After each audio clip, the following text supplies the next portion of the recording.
Good morning, my friends. Today we are actually going to cover 3 lessons. We're going to do lessons 521, 522, and 523, but I'm going to hold off on that middle lesson until later on.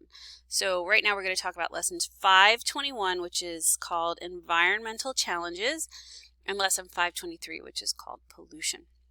Developments in modern society have led to serious challenges to the natural environment. Recent scientific studies have determined that parts of Earth are in poor shape. We've tried to make our lives better by building homes, machines, factories, cities, and dams. In the process, however, we have often seriously wounded the health of the natural environment, the very environment on which we depend.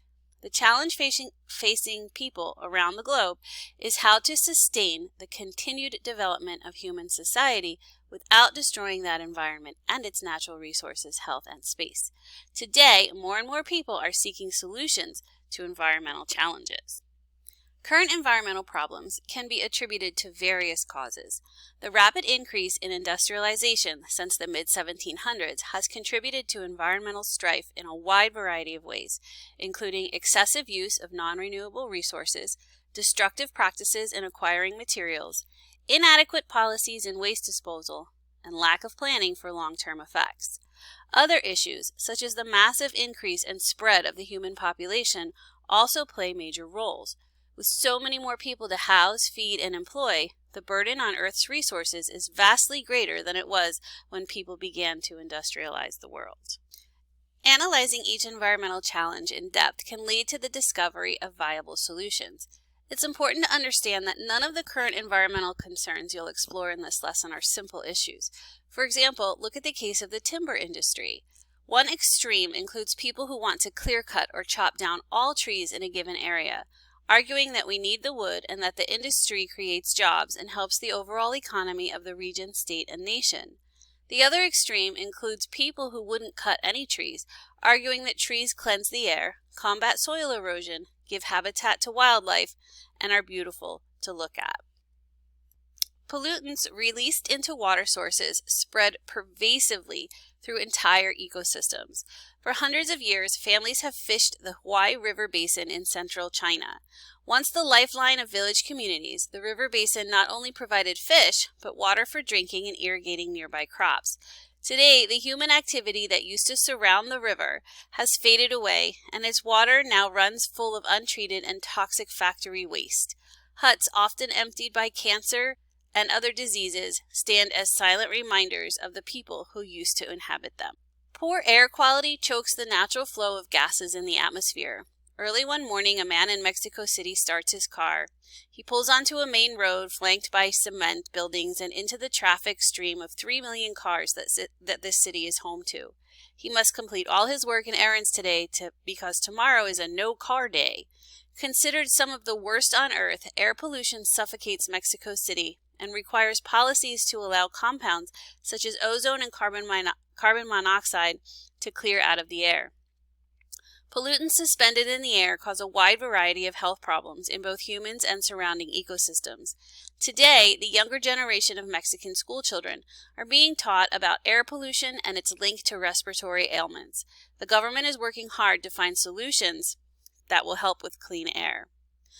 Like Mexico, other large cities across the globe face the challenge of balancing large populations of people, cars, and factories while combating the harmful effects of air pollution.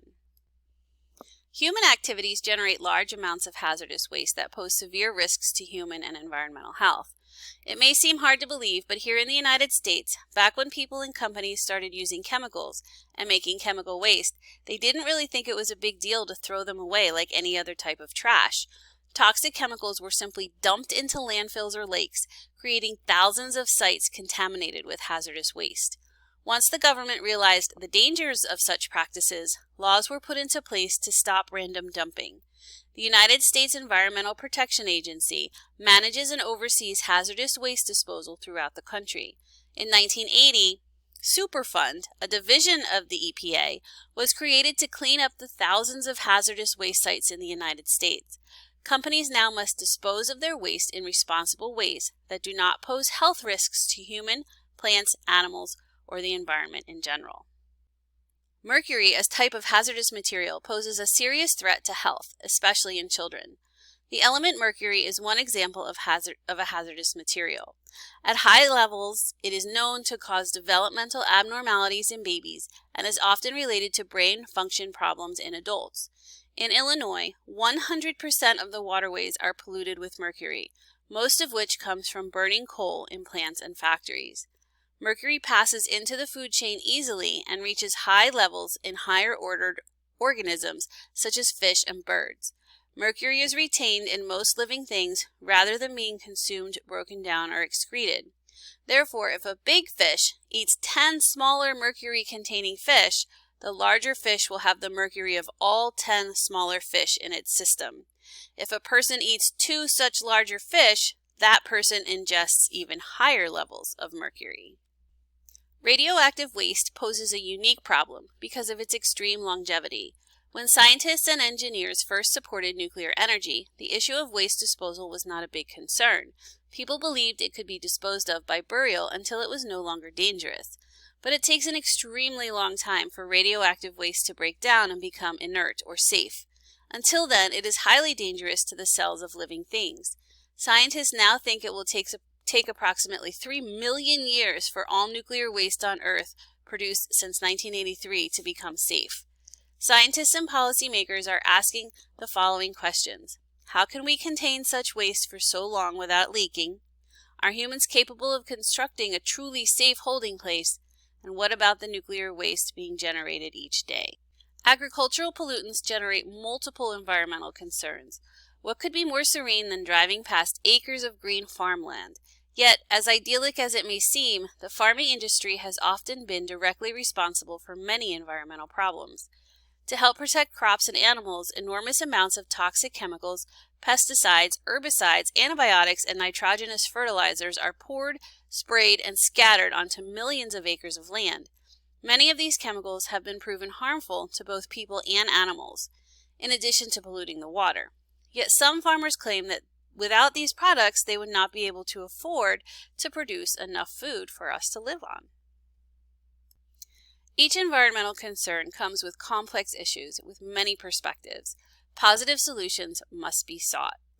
This lesson has only scratched the surface when it comes to the environmental challenges that we face. Each issue concerning the environment must be addressed from multiple sides and take into consideration many perspectives. Science plays a critical role in providing factual and objective information for all these situations. When interests on opposing sides are pulling in their own directions, solid scientific information can make clear to lawmakers and citizens how critical the problem is and can become, and what is necessary to do to protect the health of people and ecosystems. There is evidence that we are experiencing a period of rising temperatures, and a major debate revolves around the causes of the global warming phenomenon. What role can science play in the increasingly important debate concerning what to do about global warming? By supplying objective data gathered through the sound application of scientific methods, scientists can help us better understand the nature of global warming and make better decisions about how to react to it. Scientific studies can provide data to people who make decisions. What happens when people disagree about major issues, such as whether there is global warming and what causes it? How can citizens, industry leaders, and the government get accurate information for making rational decisions? Scientists employing scientific methods can inform decision makers faced with difficult issues. The scientific process, including sharing results, ensures an objective analysis of any information sent through its rigorous multi-step process. Scientists point to increased greenhouse gas emissions from human activities as the major cause of the temperature increase. Whether naturally produced or released from burning fossil fuels or wood, gaseous compounds enter the atmosphere. There they trap and reflect back to Earth sunlight that bounced off the Earth's surface, causing the greenhouse effect. Without the greenhouse effect, Earth would be cold and inhospitable. A number of scientific studies, however, indicate that carbon dioxide and other gases, sometimes called greenhouse gases, are increasing in Earth's atmosphere. As a result, more than normal amounts of heat are trapped, causing a rise in atmospheric temperature that could be dangerous. These facts are the basis for current discussions about what has been labeled global warming. Science can play a role in informing and educating those people on both sides of the question who are concerned about the issue. Scientists consider carbon dioxide, methane, nitrous oxide, and a few other compounds to be the main causes of the increase in global temperatures. In 1997, the United States sponsored the Kyoto Protocol, an international commitment to reduce carbon emissions. Local governments, businesses, and citizen groups can take action concerning global warming on their own. State, local, and citizen groups often hold public forums that present scientific data as part of discussions of environmental issues. Effects of increased global temperatures have been documented scientifically. Scientists continue to supply information to decision makers. Some recent scientific studies have shown the following: a 10% decrease in snow cover worldwide, significant retreat of glaciers, a rise in sea level, and habitat change for many species. Steadily increasing temperatures on Earth are caused by high levels of carbon and other emissions. The science behind global climate change, also known as global warming, is based on the principles of scientific methods. Scientists provide data about the greenhouse gas emissions and other environmental issues. The data is subjected to review and re-examination by other scientists. In addition, scientific data is used by government officials, industry leaders, and even local and private citizens to help make informed decisions.